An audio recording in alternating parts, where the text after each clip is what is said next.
بسم اللہ الرحمن الرحیم اللہم صلی علی محمد و آل محمد وعجل فرجہم۔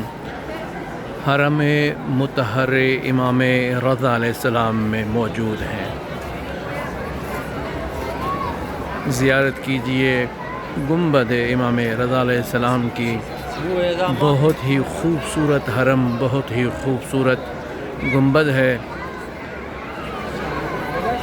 یہ وہ جگہ ہے جہاں پہ دعائیں قبول ہوتی ہیں، یہ وہ جگہ ہے جہاں پر فرشتوں کا نزول ہوتا ہے۔ آپ کی آنکھیں ابھی وہ چیز دیکھ رہی ہیں جو محبوب خدا ہے۔ حرم امام رضا علیہ السلام ہے، تمام زائرین دور دراز سے آئے ہوئے ہیں۔ حرم کا ماحول روحانی ہے، معنوی ماحول ہے۔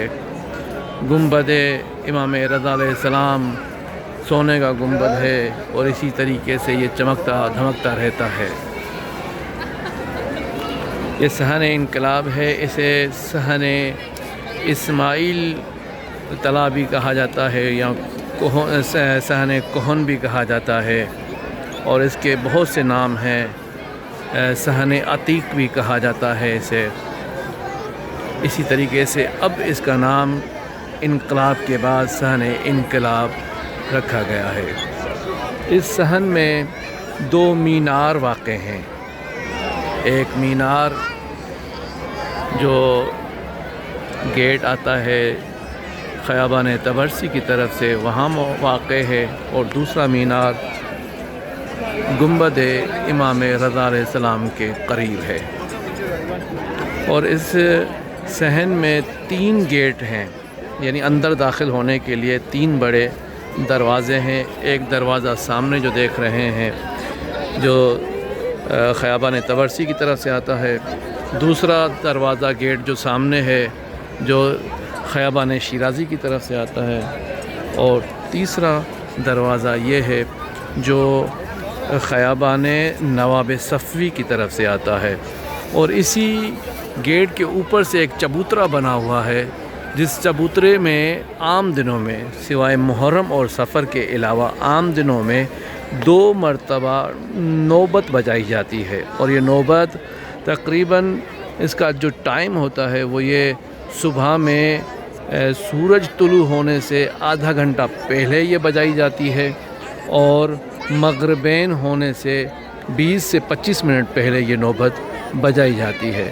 یہ نوبت بجتی ہے یہاں سے جب ہم نے معلوم کیا کہ یہ کیوں بجائی جاتی ہے تو بتایا گیا کہ یہ ایک قدیم رسم ہے، جب لاؤڈ اسپیکر کا زمانہ نہیں تھا اور لوگوں کو گھڑی وغیرہ بھی اتنی یعنی وہ نہیں تھی، اور لوگ سورج وغیرہ کی گھڑی اور ان کی شاخص سے وقت وغیرہ ٹائم وغیرہ معلوم کیا کرتے تھے، تو اس وقت یہ ایک رسم ہوا کرتی تھی، اور یہ نقارے بجائے جاتے تھے، نوبت بجائی جاتی تھی، تاکہ لوگوں کو معلوم ہو سکے کہ ابھی جو ہے وہ طلوع کا وقت ہوا چاہتا ہے یا مغرب کا وقت ہوا چاہتا ہے، تو لوگ اس سے یعنی متوجہ ہو جاتے تھے۔ اور دوسرا اس کے علاوہ یعنی ایک مغرب کے بعد بھی یہ نقارے بجائے جاتے ہیں، وہ اس وقت جب کسی امام معصوم کی ولادت ہوتی ہے تو خوشی میں وہ نقارے بجائے جاتے ہیں۔ اس صحن میں یہ سامنے جو چھوٹا سا ایک آپ گنبد دیکھ رہے ہیں، یہ گنبد ہے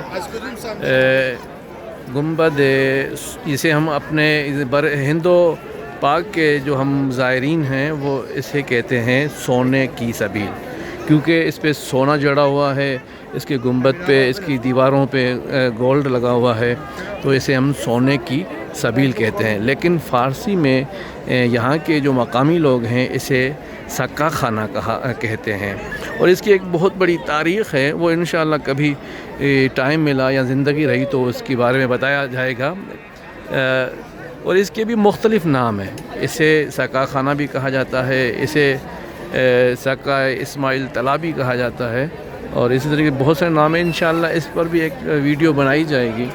اور اس کے علاوہ سامنے جو آپ یہ زری دیکھ رہے ہیں یا یہ جالی دیکھ رہے ہیں، یہ ہے یہاں پہ جو لوگ ہیں وہ اسے کہتے ہیں ذریعہ فولاد، اور ہمیں اسے کہتے ہیں شفا والی جالی، جو اکثر معجزے ہوا کرتے ہیں یا اکثر مریضوں کو جو شفا ہوا کرتی ہے وہ اسی مقام پہ ہوا کرتی ہے۔